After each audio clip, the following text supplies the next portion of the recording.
नमस्कार शेतकरी मित्रांनो, मी वैभव अडसरे, लोमेश कॅम्प्युटरचा संचालक. शेतकरी मित्रांनो, कृषी उत्पन्न बाजार समिती मालेगाव एक अपडेट न्यूज आली आहे. तो व्हॉट्सअपवर मेसेज व्हायरल होत होता. त्याची शहानिशा केली किंवा चौकशी आम्ही केली. त्याच्याबद्दल आपण एक थोडक्यात माहिती घेऊया.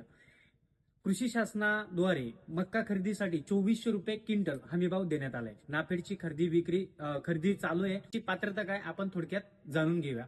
शेतकरी मित्रांनो, तुम्हाला हे कागदपत्र कृषी उत्पन्न बाजार समिती मालेगाव येथे तुम्हाला कागदपत्रे जमा करायचे. ते कोणते कागदपत्र आपण जाणून घेऊयात. 7/12 उतारा, बँक पासबुक, आधार कार्ड व तुम्ही जो फार्मर आयडी नंबर काढला असेल तो तुम्हाला कृषी उत्पन्न बाजार समिती मालेगाव येथे जाऊन तुम्हाला एवढे कागदपत्र जमा करायचे.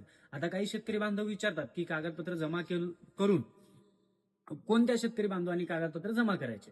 तर ज्या शेतकरी बांधवांनी अजूनपणही मक्का विक्री केली नसेल, तुमच्याजवळ जर मक्का अवेलेबल असेल किंवा कापणी झाली असेल, अजून मक्का काढला नसेल, तुम्हाला जर मक्का विक्री 2400 रुपये हमी भावाप्रमाणे जर विकायचं असेल तर तुम्ही तिथे जाऊन तुमचे कागदपत्र जमा करू शकतात. ते ऑनलाईन प्रक्रिया आहे, नोंदणी करतात. तर शेतकरी मित्रांनो, मागे मेसेज व्हायरल होत होता. मेसेजमध्ये देण्यात आलं की ई समृद्धी पोर्टलवर तुम्हाला ऑनलाईन नोंदणी करायची, पण अद्याप ई समृद्धी पोर्टलवर मालेगाव तालुक्याची जी नोंदणी आहे ती होत नाहीये. त्या पोर्टलवर आपल्याला मका हे पीक दाखवत नाहीये व कोणत्या केंद्राला आपल्याला मका विक्री करायची ते त्या पोर्टलवर दाखवत नाही.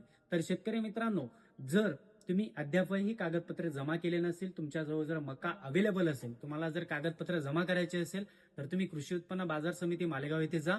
तुमचे सगळे कागदपत्र व्यवस्थित जमा करा. ते तुमची ऑनलाईन नोंदणी करून देतील.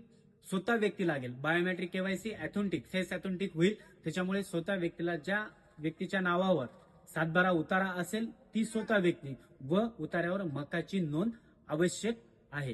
तर शेतकरी मित्रांनो, जर अजून तुम्हाला याच्याबद्दल काही माहिती हवी असेल तर नक्कीच आमच्या युट्यूब चॅनलला सबस्क्राईब करा. आमचा जास्तीत जास्त लोकांपर्यंत पोहोचवा की जे शेतकरी अजून मक्का विक्री झाली नसेल त्यांना या योजनेचा लाभ घेऊ शकतात. धन्यवाद.